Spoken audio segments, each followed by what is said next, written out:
मुख्तार अंसारी तो गए, लेकिन उनके घर की देहरी क्यों नहीं छोड़ रहे नेता?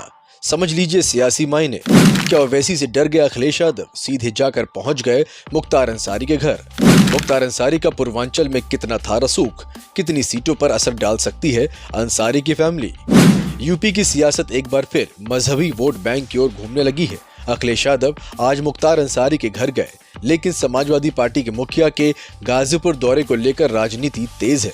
मुख्तार अंसारी की मौत के बाद कैसे राजनीति करवट ले रही है और इसका क्या असर होगा, इस पर सबकी निगाहें हैं। मगर अखिलेश का मुख्तार के घर जाने का मतलब क्या है और यूपी में कैसे समीकरण साधने की कोशिश की जा रही है, ये सारे जवाब आपको इस वीडियो में आगे मिलेंगे, इसलिए इस वीडियो को पूरा देखिए। दरअसल पहले समाजवादी पार्टी के दफ्तर के बाहर माफिया मुख्तार अंसारी के समर्थन वाले पोस्टर लगे और अब अखिलेश यादव गाजीपुर जाकर मुख्तार के परिजनों से मिले। लोकसभा चुनाव के बीच अखिलेश यादव का मुख्तार अंसारी के घर जाकर शोक जताना और मातम में शरीक होना सियासी लिहाज से भी कई संकेत दे रहा है।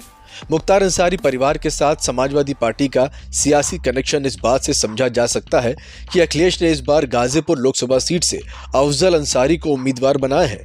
इससे पहले 2022 विधानसभा चुनाव में अंसारी परिवार समाजवादी पार्टी में शामिल हुआ था और मुख्तार के सबसे बड़े भाई सबगतुल्ला अंसारी के बेटे शोएब अंसारी ने समाजवादी पार्टी के टिकट पर ही विधानसभा चुनाव भी जीता था। अखिलेश यादव से पहले उनके चचेरे भाई धर्मेंद्र यादव गाजीपुर जा चुके हैं और मुख्तार अंसारी के परिजनों से मिल चुके हैं। मुख्तार की मौत के बाद से ही यूपी में वोट बैंक की सियासत शुरू हो गई थी। सबसे पहले हैदराबादी भाई यानी कि ओवैसी मुख्तार अंसारी के घर पहुंचे और मुस्लिम मतदाताओं को अपने पाले में लाने के लिए बड़ा संकेत दिया था। ओवैसी का मुख्तार के घर जाने के बाद ही अब अखिलेश यादव को भी इसकी याद आ गई। दरअसल मुख्तार अंसारी की मौत के बाद मुसलमानों की नाराजगी भुनाने की सियासी कोशिश लगातार जारी है। खासकर पूर्वांचल में इसके कई मायने हैं। पूर्वांचल में कुल 28 जिले आते हैं, जिनमें 83% हिंदू हैं, जबकि 17% मुसलमान हैं। इसमें भी ज्यादा मुस्लिम आबादी वाले 5 जिले हैं। बहराइच में 34% मुस्लिम है, श्रावस्ती में यह आंकड़ा 31% है, बलरामपुर में मुस्लिम आबादी 37% है, जबकि सिद्धार्थनगर में 29% और संत कबीर नगर में 23% मुस्लिम है। पूर्वांचल में मुख्तार अंसारी का बड़ा रसूख था। लंबे वक्त तक उसने जेल से रहकर ही चुनाव जीते और अब उसकी मौत के बाद सियासत दल मुख्तार के असर को भुनाने की कोशिश में है। पूर्वांचल के 6 जिलों की 8 लोकसभा सीटों पर मुख्तार अंसारी वोटों का बड़ा समीकरण तय करने वाला माना जाता था। इसमें गाजीपुर जिले की 2 सीट, मऊ, आजमगढ़, वाराणसी, मिर्जापुर की 1-1 सीट, जबकि जौनपुर की 2 लोकसभा सीटें शामिल हैं। अखिलेश यादव की नजर पूर्वांचल की सीटों पर है और वो हर समीकरण साधना चाहते हैं ताकि बीजेपी को मात दी जा सके।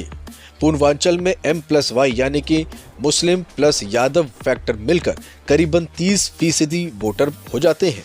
इनके साथ SC/ST के 20% वोटरों में से कुछ शिफ्ट हो जाते हैं, तो यहाँ पर जीत के आंकड़े सेट हो जाते हैं।